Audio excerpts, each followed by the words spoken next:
السلام علیکم ورحمة الله وبرکاته. محترم ورونو، لکه څرنګه چې تاسې اورئ، دغه د کورونا ناروغي په چین کې ډېره مخته تللې ده، شایع سوې ده، خو طب دا په تجربه ثابته کړې ده چې په کوم ځای کې سپلني دود کړل سي، هلته دغه میکروبي ناروغي نه ورځي په امر د خدای.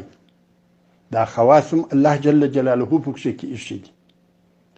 نو تاسې اوس بس د ورځې یو وار، په هفته کې یو وار په د خپلو کورو کې سپلني دودوئ، په ټولو خونو کې، په سرای کې، په هر ځای چې لرئ په هغه ځایو کې دا سپلني دودوئ. ان شاء الله تعالی په امر د خدای د دغه ناروغۍ څخه به په کور کې دننه وساتل سي. د باندې حالات نو بیا الله ته معلوم دي چې هغه څنګه کیږي. او د دې دپاره یوه دعا هم شته چې هغه هم زده کړئ او وایاست یې. ماشومانو ته یې ور زده کړئ، ښځو ته یې ور زده کړئ، تاسې یې وایاست، ټوله یې وایاست.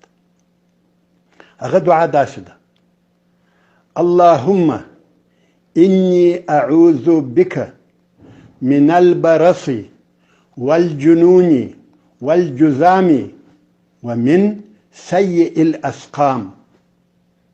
دغه ناجوړي په سيء الأسقام کې راځي.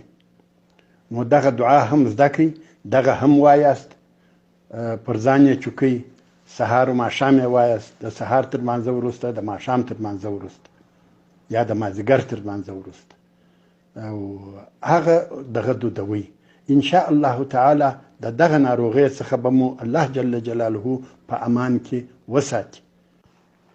او دغه دعا هغه دعا ده چې رسول الله صلی الله علیه و آله وسلم به ویل، همیشه به ویل: اللهم انی اعوذ بک من البرص والجنون والجذام ومن سيء الأسقام. او رونو او خوندو د باندې دپاره دغه دعا ده. هر وخت چې تاسو د خپل کوره څخه وځئ، که نارینه یاست که ښځې، ماشومانو ته هم ور زده کړئ، بس دغه دعا وایاست. الله جل جلاله به مو د هر آفت او د هر مصیبت څخه وساتي. او دا عادت کړئ، که دغه ناروغي وي که نه وي، د کوره څخه چې وځئ دغه دعا، د کوره څخه چې وځئ دغه دعا وایاست.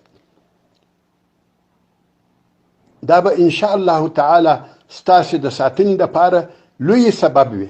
دعا داسې ده، فقط 3 تورې دي: بسم الله توکلت علی الله ولا حول ولا قوة الا بالله. شیطانان ټول در څخه ځغلي، که د شر وي، که د وسوسو شیطانان وي، که د فتنو شیطانان وي، که د ناروغیو شیطانان وي، هغه درته وایي چې تاسې وساتل سولاست، څوک نسي در نږدې کېدلی. نو دغه دعا عادت کړئ: بسم الله توکلت علی الله ولا حول ولا قوة الا بالله. والسلام علیکم ورحمة الله وبرکاته.